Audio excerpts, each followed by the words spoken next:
Yay. Yay. I did the mistake one time of going live before I had a chat first. And I was like, oh, well, no, don't do that. That's what I love about Zoom is that you can do that, right? Yeah. Okay. Going live before I had a chat first. And I was like, oh, well, you do that, right? Yeah. Oh, all right. Okay. I could still hear myself. So give me 1 second here. Just gonna mute that. And we're going to get this party started. We are officially, here we go. We are officially live on Facebook with one of my most favorite people in the whole world, the goddess herself, who taught me how to fuck like a goddess, to peg the patriarchy, and to take over the world. Luna Matatas, everybody. Thank you so much for being here, goddess. Hi. Hi. I'm so excited. So excited to be here. Great microphone you got. Thank you. Somebody actually, I did a video, like I do some of my videos like holding this now because I was like, yeah, this is what we're gonna do. It like it shows up great on screen, right? It's really fun, like all of that stuff. And someone like commented, they were like, please don't use the vibrator as a microphone. I was like, why? Listen, I'm gonna turn it up. For you real quick. I'm like, this is what we're doing here today. Yeah. So, Luna Matatas, my goddess, if you could maybe introduce yourself to these beautiful humans who are here watching, tell us who you are, what you're all about. I'm gonna put this down now. Yeah, thank you so much for having me. I still remember when we got to meet in person at the Taboo Sex Show, and I was like, oh my God, fellow goddess. And it's just so amazing to meet other people that are so like-minded around wanting to be body liberated, sexually liberated, empowered by our emotions and our feelings and skills to navigate them. And I'm here doing similar work. I'm doing sex and pleasure education work. And what that looks like is, my house is mostly covered in dildos and sex toys, but it's also covered in a ton of sex positive and feminist merchandise that I make. So I'm going to tell you about all the things that I do and that I put together and how I got into all of this as well. But I teach over 30 classes. And so everything from BDSM 101 to feminine dominance to how to be more sexually confident, bedroom communication skills, hotter hand jobs, best BJs, eat pussy like a champ. There's so many skills out there that I feel that if I had thought of sex as a skill, if that's how we were taught it as a society, then I would have pursued these skills a long time ago. And so I'm just lucky that I had a feminist sex shop in Toronto, good for her, that was offering classes when I was around 20. And I would take like 2 buses and a subway. And I'm like, I don't know what a G-spot is, but I'm going to find out. I'm going to find it because nobody else seems to be able to. Yeah, I was just like, okay, I guess. And it just amazed me that, the person teaching was like standing there with like no shame. Was it Carlisle? It was Carlisle. Yeah. Oh, no shame. And to watch someone really help empower other people with education, I was smitten. I was like, I'm coming to all the classes, and it was one of the first places that I started teaching sex and pleasure stuff. And I had been teaching more kind of public health sex education for the past 7 years before that, and doing STI reduction and HIV management, and all very relevant to our sexual health and wellness. But everyone wants to know about pleasure. They want to know how to have fun, how to have better sex, how to have safer sex in terms of getting what we want and not just complying with what we think is expected of us. So it was such a joy to kind of carve out this space. And then of course I gave birth to merchandise. Yes. I know you love Fuck Like a Goddess. I know you love I have her underwear. I have the Fuck Like a Goddess underwear. I don't have Peg the Patriarchy yet. I have the Beards or Seats mug. I should have grabbed it. I'm so sorry. I forgot I bought that. I forgot you have that one. Yeah. I bought the Beards or Seats mugs. I'm all about Luna's merchandise. I'm here for it. Oh, I'm so glad. I'm so glad. I still have your sweater too. It's just not the season Yeah. for it, but it's, it's here. Yeah, it's getting there. And it's so amazing. Like I love that story that you brought, right? Like you were just like, wow, like, and I think that's often how people see those of us in like the sex educator kind of world, right? We're just so transparent. We're like, yeah, let's talk about sex. Let's talk about your pleasure. Let's give you permission to investigate it, to look at it, to see the significance it has in our lives. Because you and I both know that we dismiss our pleasure frequently, always. Yes. And I feel, honest to goddess, that women especially have just been gaslighted by the patriarchy so hard that we don't even know how to receive pleasure, how to know we want pleasure, and how to recognize that that's actually what's even going on. Yes. Yes. Yeah. All of that. Right? All Yeah, of that. all of that. So tell Yeah. people, we're going to start and finish by telling people, so then while they're listening to us, they're totally going to be scrolling and they're going to be looking you up. So for those of you who are scrolling and listening, how can they look you up right now so that they can check you out while they're listening to us? Yeah, you can head over to lunamatatas.com, and that's where you'll find all the webinars. You'll find Beards Are Seats mugs, Peg the Patriarchy, Meditate, Medicate, Masturbate. You'll find all the goodies. And there's also links from there to where you can also access other content. So my Instagram, my YouTube channel, all those are great spaces to kind of get a taste of what my style of teaching is like and just get some free info too. Yeah. See, so okay, for those of you who are watching, checking it out, that's where you can head out, Luna. But let's get into the meat. Let's get into the meat of what we're here to talk about today. And we're here to talk about pleasure. So for you, what are some of the significant conversations or topics that come up when you're working with people around pleasure? Yeah. I think it's such a great question because I feel I learn the most when I'm teaching at home parties, bachelorettes, bridal showers, because a lot of times, they're kind of coming in and expecting that I'm just gonna throw out some like penis chocolates and we'll talk about blowjobs, and I always get Make it both. rain condoms. Yeah, make it rain condoms. We're gonna be silly, and I definitely bring a good time, but I also help them, kind of navigate these really predisposed scripts that we're all given about what sex and pleasure should look like. And they're usually in service of upholding the behaviors of patriarchy and the behaviors or the gaze of cisgendered heterosexual men. So we're looking at ourselves the way that men want to look at us, and which is largely governed by porn. And then we're also having this internal struggle with, well, but my body actually responds better to these things. Why the hell are we only doing those things for 3 seconds during sex? And this is what we all been told. And so at these parties, I get to hear a lot of the narratives that a lot of us are embarrassed to talk about, and especially because I'm surrounded by sex positive people all the time, but I experience these things that they're talking about.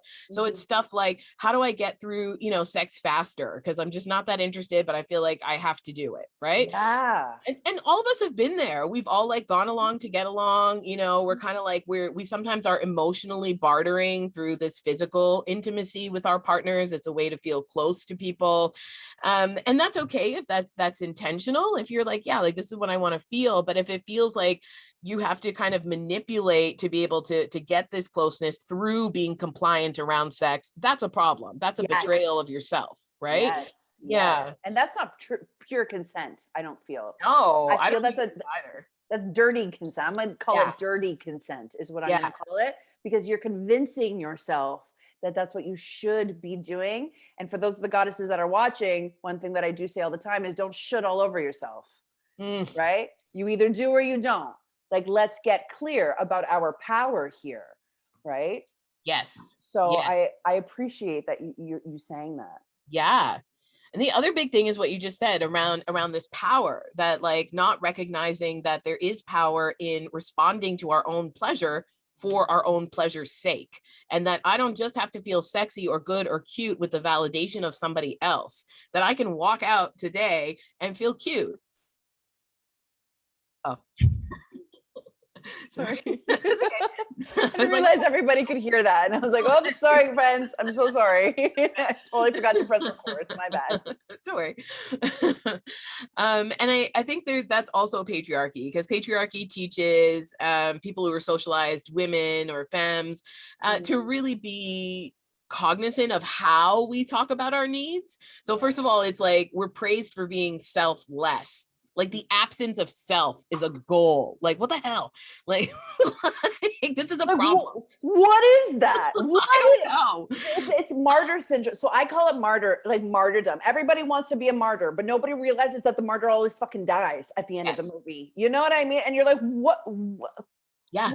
I got a lot of life to live. There's no martyrdom happening here. No. And it's always interesting because I'm sure you may agree with me on this when we talk about how self-care isn't selfish, right? And I always say, no, yeah, it is. You know why? Because I'm doing this for me. Good. Let's reframe what selfish means. Let's talk about that and how it's actually selfishness can actually be on a spectrum. Yes. Right? It doesn't have to be beside, like, you know, without the consideration of others. Yes. Selfishness can be about, hey, I'm going to put my needs first. I'm going to put my oxygen mask on first before I go and help you, so that we can all thrive together. Yes. Yes, absolutely. Absolutely. And I think that having that celebration of martyrdom, I mean, that motivates us in really specific ways. So it's motivating to make my needs really small so that I'm liked and loved and I get attracted, and or people are attracted to me. It's motivating to think that the reward of being just sort of compliant or obedient with whatever somebody else defines sex with is going to get me sex, right? So if I just play the game the way that they want me to play it, then I'll get the thing. But am I getting what I want? Right? Like where does it come in? And so a lot of people that I come in across really also have a hard time figuring out what their desires are, because as women, like we also have not made, we've not been encouraged to take up space. Like it's just about centering other people's needs. And then that happens for other genders as well. So then for men, they expect, like patriarchy has taught them that, you know, their needs are other people's problems, like their feelings, their nurturance needs, their emotional needs are there for women to take care of. So all these dynamics play out in sex, and we're having kinds of sex that we don't actually orgasm from, that we don't even really enjoy, that we have hangups about. I was teaching a class last night, and I swear like 50% of the questions were around stuff like vaginal steaming, douching, cleaning semen out of your vagina, you know, like all these things around making your vulva like unscented. And so like hygienic doesn't mean odorless. You're gonna have an odor. Our bodies have odors. I'm a grown-ass mammal, you know? No, there are pheromones. There's literally sebaceous glands in your pubic mound that develop at maturation in order for you to get to smell like that. Like that's what your body does. Your pussy smells, and let me tell you, it smells delicious. Yeah, start sniffing your panties. Like notice what your scents are at different points of your cycle. Like around ovulation, after your period, it's going to smell more chlorinated, like more acidic. You know, near your period, it's going to, my friend describes it as a root vegetable stew. It's a little bit healthier, right? Root vegetable stew. That's amazing. Know your body so that if someone's like, you don't smell clean, you'd be like, okay, let me see your dick cheese. Like, where's your ball butter? Like, I know you're also not, you know, you just don't have the pressure of an industry. There is no masculine hygiene aisle. And yet masculine people have hygienic needs, you know, like why can't your balls smell like steak and cupcakes? Why do I have to smell like lavender? So, you know. Oh my God, what a point. I never even thought of that point. What a point you just made. There is no male or penis. There's no penis-minded hygienic aisle or section at the drugstore. And yet there is every type of wash and cleaner and cleanser and shaver and hair remover and pretty pink, you know, feminine tax or pink tax product. Yeah. Like to the nines. Yeah. I never even thought, like, I don't even, but like, right? And I think your response is so right, because like this is also ingrained. And so if you have a hard time like feeling like your body, you're like, okay, I know that it's normal, but I still want it to smell this way. That's all subconscious conditioning that we've had because this exists as like a normal around us. It's only when we start to get curious, interrogate, and start to question, well, what do I like? If you happen to like hairless, not having pubes, if you happen to like that's different than feeling pressured to like it because it might affect your attractiveness, because it might make some dude mad that your legs are fuzzy, like that's different. If you can do whatever you want with your body when it's rooted in your own empowerment. You can get extensions, you can get, like plastic surgery, you can do whatever you want, but it becomes really problematic when we're trying to edit and tame our bodies for the sake of validation from other people based on these standards, right? Like, ew. Goddess, one more time for the people in the back. Stop caring what other people think. That's what I'm summary. Can you see why we're friends? Can you see why we're friends now? Everybody can see now why we're friends, right? Like, if they didn't know before. Oh, I love that you said that. And actually, we had a little comment here on the Facebook. It says, talking to friends, it's always the relationships you're more invested in that are harder to ask for what you need because it's so vulnerable. Totally. And Facebook is like totally digging this conversation about, what we're talking about here, and how our pleasure as women with an E, women with an X, people with vulvas, right? How our relationship to pleasure has been so dismissed. Yeah. And commercialized and sexualized. Yes. Most people don't understand that you can be sexual. Yeah. And not be sexualized. Yes. They go so hand in hand for people. And that's why I love your Peg the Patriarchy stuff, because I think it's, if anyone's going to get fucked in the ass. Yeah. And it's so relevant for that conversation because it's Peg the Patriarchy is about subversion. It's like taking this system and being like, why does it have to be this way? Like, why you have a hole, I have a hole, like why is it assigned to my gender that this is my sexual role? And it's very much rooted in this kind of heteronormative, like whatever heterosexual people do, we see as the norm, and then everything else is queer or different, when heterosexual people could benefit from having queerer sex that sort of decenters the penis, that decenters penetration, so that even if you like it, you get it on your terms, you get it when you want it, and it doesn't mean that sex ends when the penis ends, right? So like we would have a lot more fun, all genders, if we decentered that, because for men, it also, for cis men, it comes in as if all of their sexual and erogenous power and offering is in their penis, and that's not true. They have hot spots all over their body too. They have an erotic imagination. They have the ability to have multiple orgasms. They can use sex toys. There's all this possibility that patriarchy just conditions us to think, no, it has to be this and this, or else, it's going to break everything. Well, good. Let's break it. Let's subvert it. Yeah. Let's fucking break it apart. Actually, there's this really great, and I apologize that I can't remember her handle, but you just reminded me. I think it's like Her Feminist Voice or something. Love her. Her feminist, her perspective feminist, her perspective. Yeah. And she's like a Berkeley grad, and she wears these like awesome glasses. She's amazing. Love her. And I love her. Evelyn. Yes. I love her. And she just did this amazing video that I shared, and I was obsessed with it. And it was like, heterosexuality is like out, like it's actually sad. Like I love how she said, she was like, you actually need to have pity for people who think that heterosexuality is like the norm or is the ideal. Queerness is actually the new ideal. Queerness should be the standard. And you should be so lucky to be invited or to give yourself permission to find out what that space means for you. And I think the idea of queerness, I think it's, Pride Month, we're here. I'm a queer woman, and what that means though, and not limiting what that definition means. Because when I just said that, I'm a queer woman, I bet you a lot of people out there was like, I didn't know she was a lesbian, and I'm not. Yeah. So what does that mean? Queer people can have opposite sex relationships too, right? So if you're bisexual, if you're pansexual, if you're, like there's lots of ways that there's more space in queerness actually for heterosexual people to explore different kinds of sex, because heterosexual sex is so stuck in this script that really only upholds behaviors of patriarchy. And so we could have better heterosexual sex if we just put it in a queer context where it's like, no, there doesn't have to be, sex doesn't have to look like this. It doesn't have to, you don't have to be intimidated by sex toys. Your partner wants to hear what makes you feel good. They care about your pleasure. They're not just masturbating inside of you, so there's way more opportunity for every gender to be empowered. Yeah, I love this. Oh, my whole brain, my whole body is like vibrating right now for this conversation. I'm like, yes, give it to me. I love this.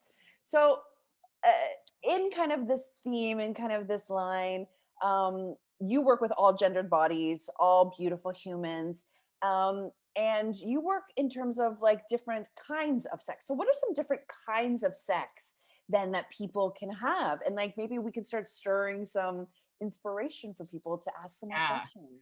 Yeah, I would say one of the things that curious people come to me when they're kind of like, they're either bored in their relationship, or they've just gotten out of a really long-term relationship and they're rewriting that relationship to their own sexuality and to like getting back into dating, is power exchange. And so erotic power exchange is around dominance and submission.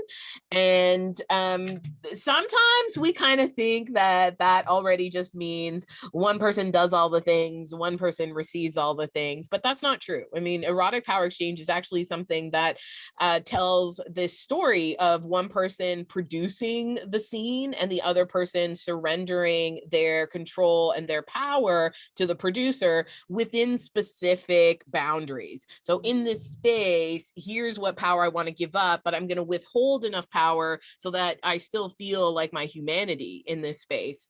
And I think the reason that people are so curious about feminine dominance, or about, I teach a sexy skills for submissives class as well, is because there's this allure of the sort of the it's so titillating to think about power, right? Yeah, It's so exciting to think about, playing with these feelings that are very controlled in our day-to-day life. Like I can't just walk into Starbucks and like butt in front of everybody and take my place. But in a power exchange, I might be able to express some of these uncomfortable emotions. As a submissive, you might be able to express things like fear, or being disciplined, or being rewarded. A lot of times this can help us with our personal development. When I first started feminine dominance, I took on the role of goddess, obviously, and but she has, right? But she's evolved over time, because I thought, like watching porn, that I had to stand in stilettos and a corset in black outfits and be really mean and yell, and I didn't really get it. I was sort of performing this dominance. But when I teach this, either submission or dominance, it's more about how do you embody it? How do you pivot into this like role play so that you can enter these erotic altered states where you feel floaty and you feel, sort of spent of adrenaline and endorphins after. So I love facilitating that journey for people. And, it's not just about you boss someone around, but like, what do you actually want to feel? What do you want to experience? You want to be adored? You want to be nurtured? Do you want to feel helpless? Like, what is it that you're looking to experience in an erotic context? Yeah, and I think I'm so grateful that you are talking about this right now, because I do get asked a lot about, BDSM, sub-dom relationships, what that means, what that looks like, power exchange, what that means and what that looks like. So maybe we could go over just a couple like simple terms, just so that people who are watching, we can just educate them. So like, what is a scene, for example?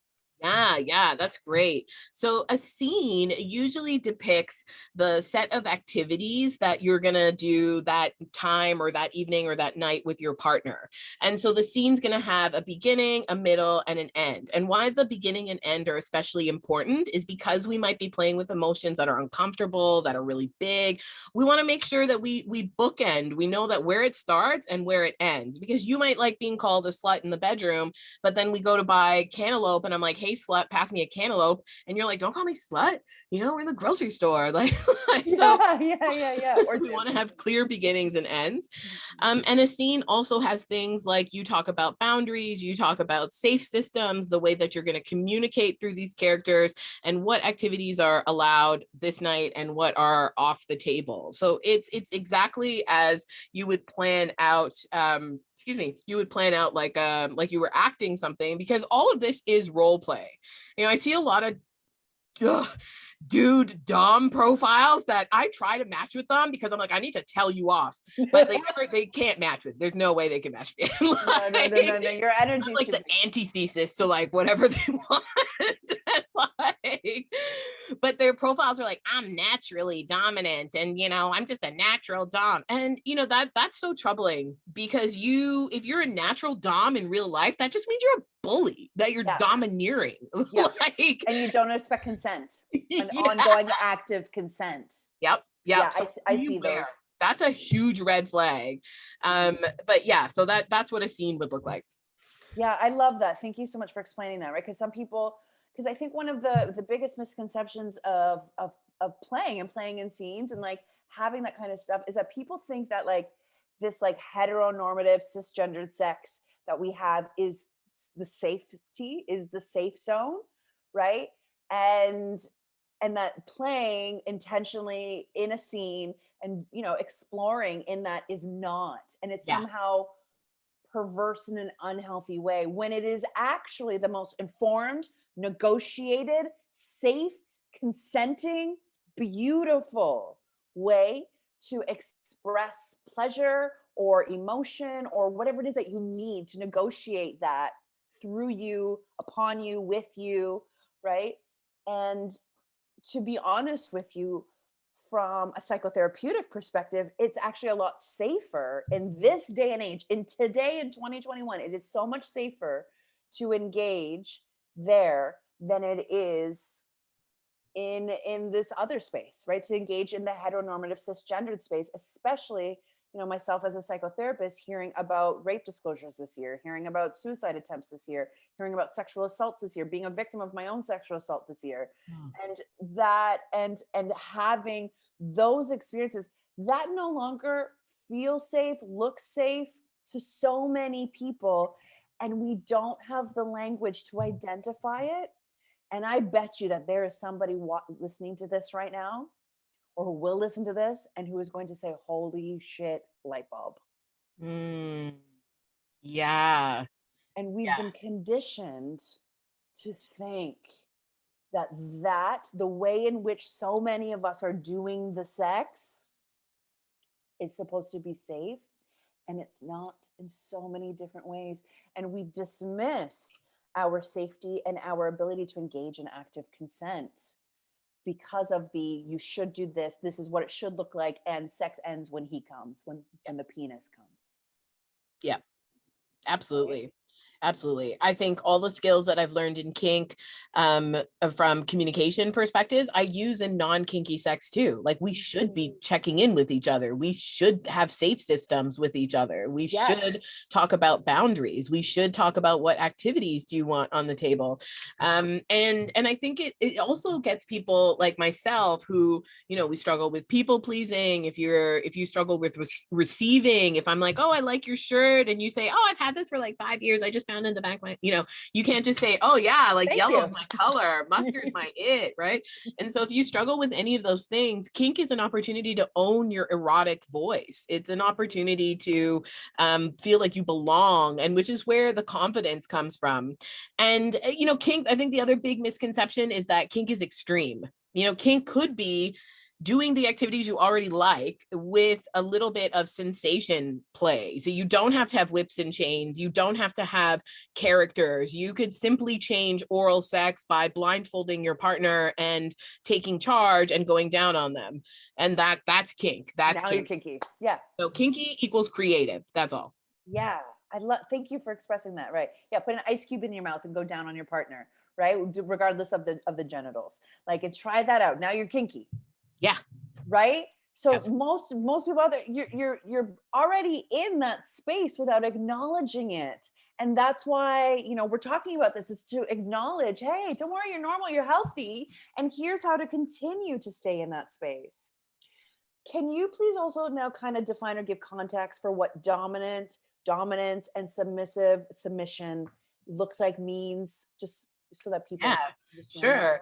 So when people talk about kink, sometimes they also use it interchangeably with BDSM, but you can do kinky things without doing BDSM. BDSM specifically stands for bondage, domination and discipline, sadism and submission, and masochism. So we're going to talk about the power exchange, but you could do things that don't have a power exchange, but that are around blindfolding your partner and going down on them. Like that's just someone giving, someone receiving. It can be turned into a dominance and a submissive scene by figuring out, you know, what is the power that you're surrendering. So if you're the submissive and you want to feel helpless, or you want to feel nurtured, or you want to feel afraid, so we're going to figure out, you know, what are the things that we want to experience, and those are the things that we're going to give up control over within this container.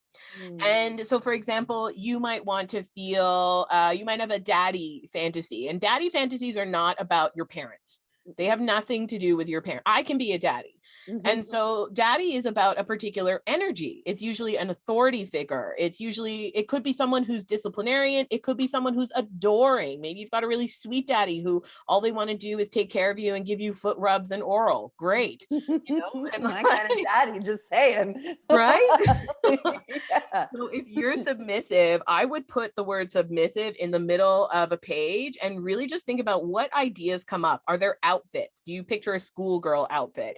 Because a schoolgirl, we tend to see her in porn as submissive. She could also be dominant. She could be extorting the teacher. She could be, you know, blackmailing the teacher. She could be doing all kinds of activities. So your character or the things that you want to do, they are just vessels for that vibe. So you have to figure out what you want to feel. If you say, oh, Luna, I just want to get spanked. I don't know. I just want to get spanked. Then I would say to you, cool. Do you want to get spanked in a playful way? Do you want to get spanked so that I leave bruises? Do you want to get spanked so that you're afraid of me? Do you want to get spanked because this is a punishment? This is a reward. You have a nice booty. That's like 6 different ways you can experience submission through spanking.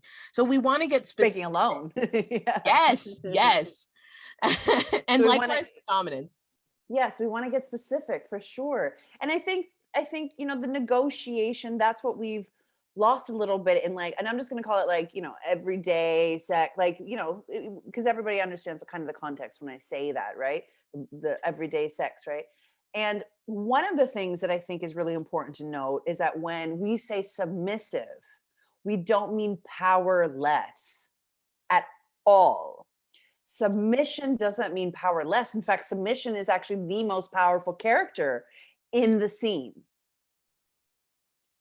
And in my understanding, and in you know, in the ways that I've played, and please, like, jump in, right?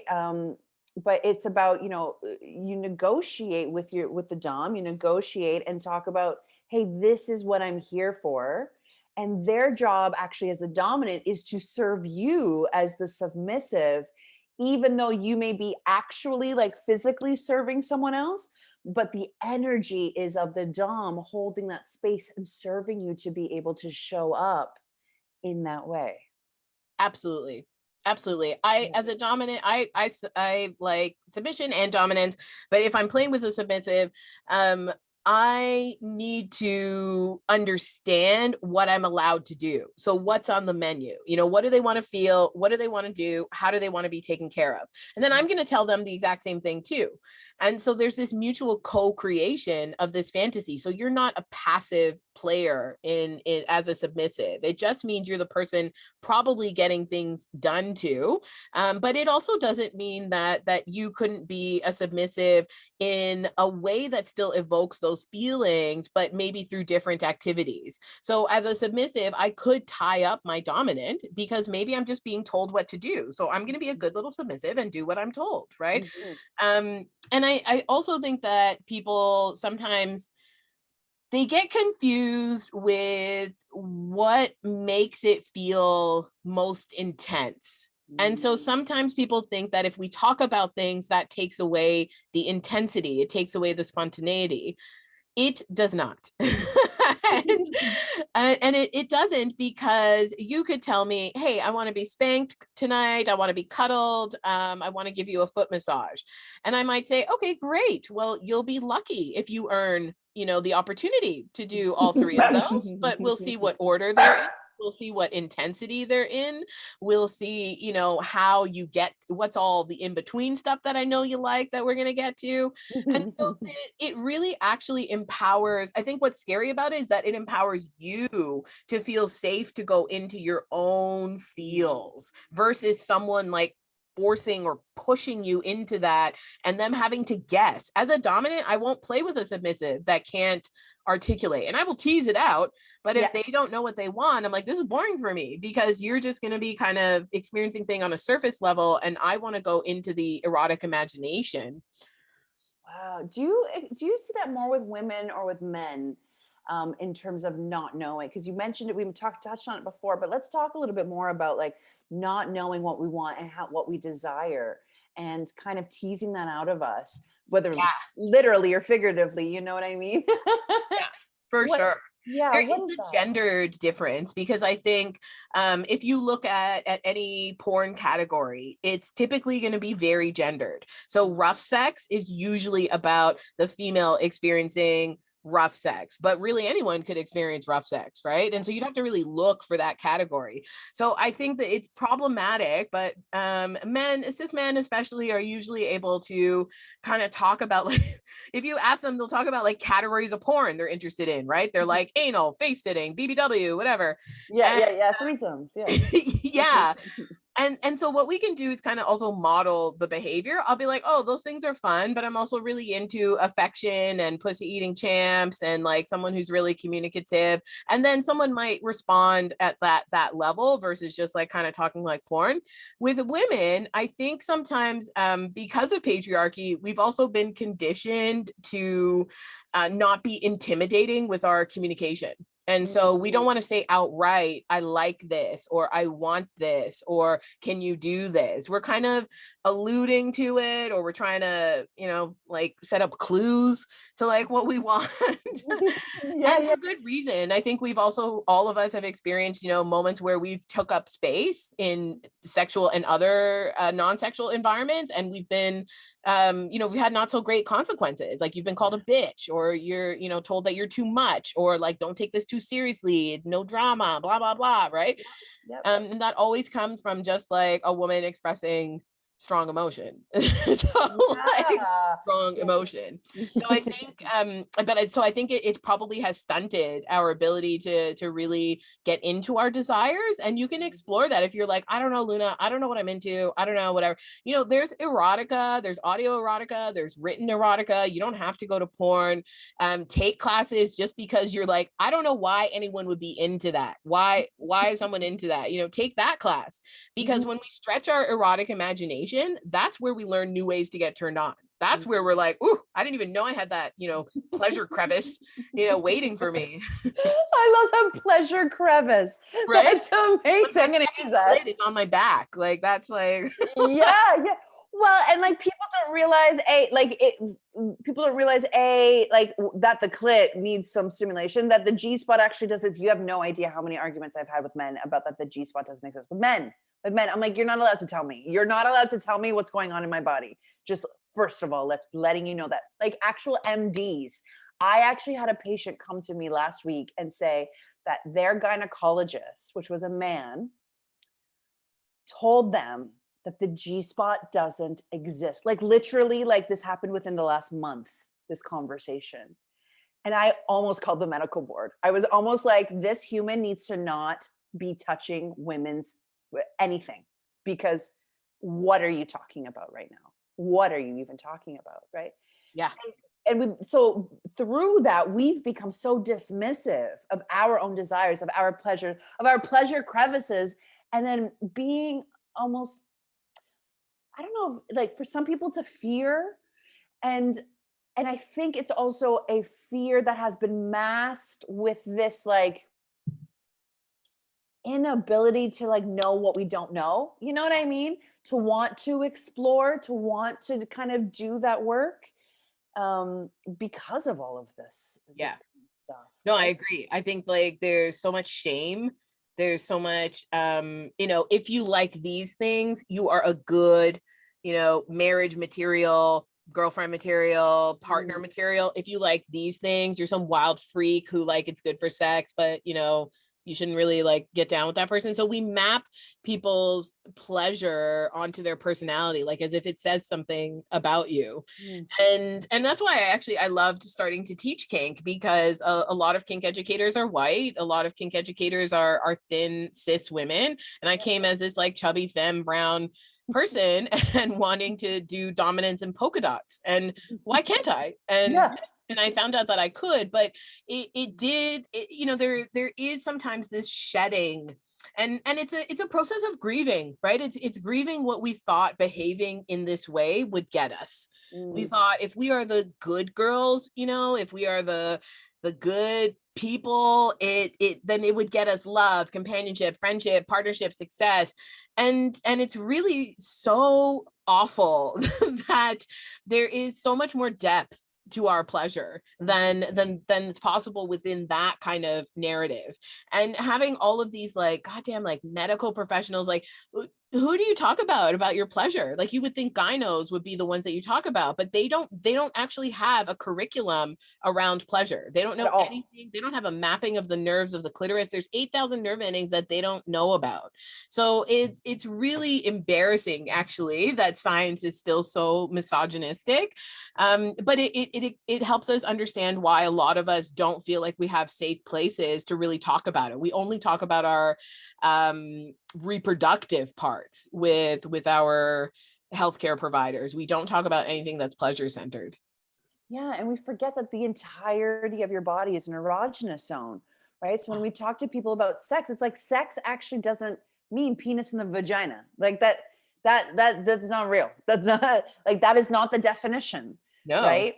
Yeah. Sex means many different things, and the expression of sex means so many different things. And for people who are struggling, one of the best things that you can actually do is start that exploration, Yeah. is start looking at the entirety of your body and of your experience, which starts, in your mind, which starts with your emotional safety. Yeah. And starting there, that is intimacy, that is sex.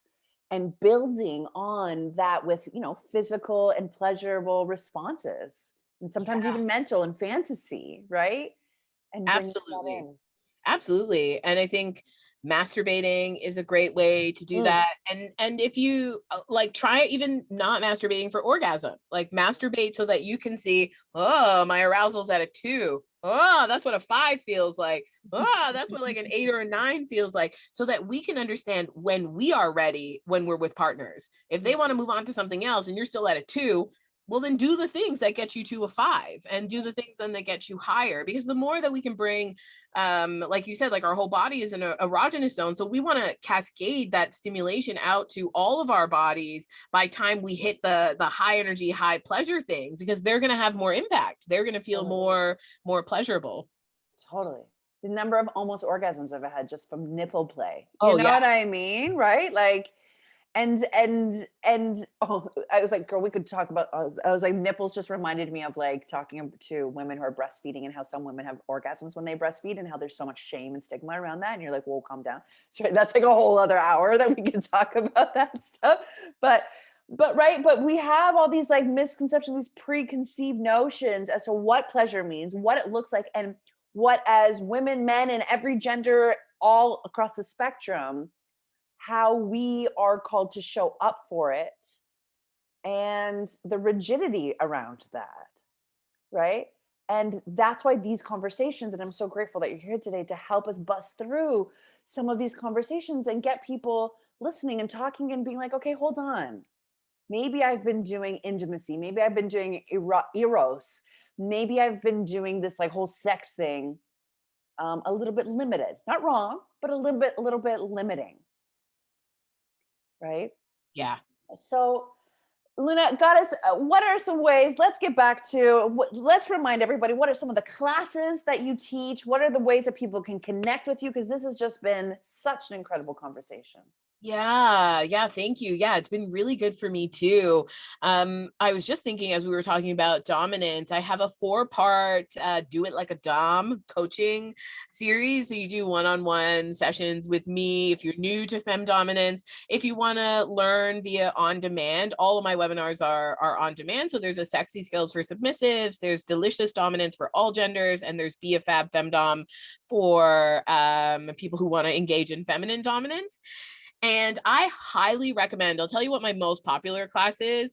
Actually, there's 2 of them. I just added one that was like surpassed the other one. So there, sexual confidence used to be my most popular class, especially when I was teaching in person.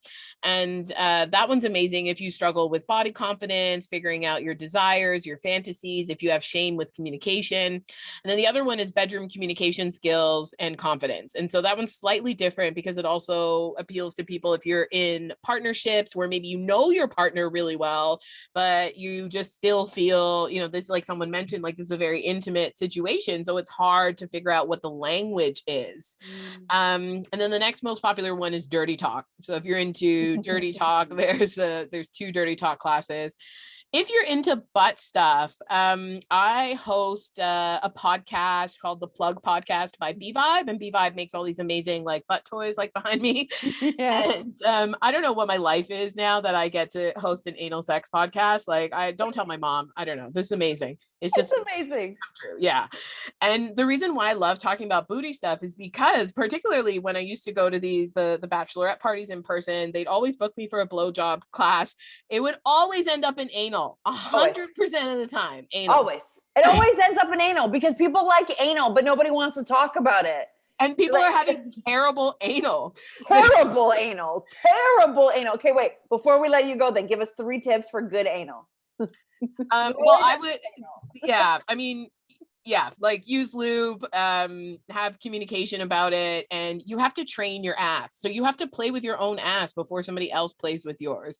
But yeah, we talk about hygiene, we talk about cleaning, all that kind of stuff on the Plug, so you can find it wherever you listen.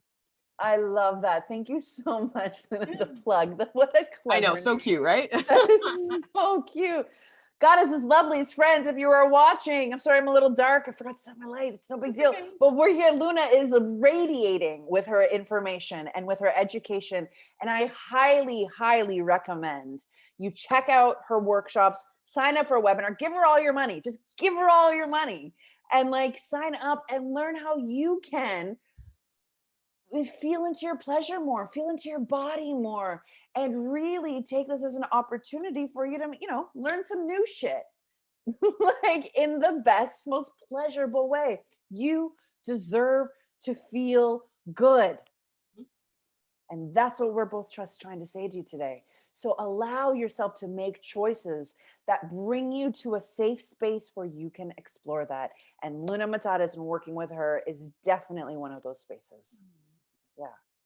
Thank you so much, Goddess, for being here. I really thank you for having me, Goddess. This was so fun. Thank you so much. And what was your website again, just so that everybody knows? Yeah, it's Luna Matatas. So it's like Hakuna Matatas, but Luna Matatas. And what's your tag the patriarchy, you'll find it. Yeah, tag the patriarchy, trust me, you'll find it. Yeah. Oh my goddess, thank you again so much for being here. I hope everybody who's watching had a good time. And we love you. Get your hearts up, goddesses. Get your hearts up. We love you. We love you. We love you. Bye, everybody. Mwah, mwah, mwah. Bye, Carlen. Thank you. Bye, Luna. Thank you so much. Sending big hugs. Oh, yes. Okay. I was like, girl, how do I do this?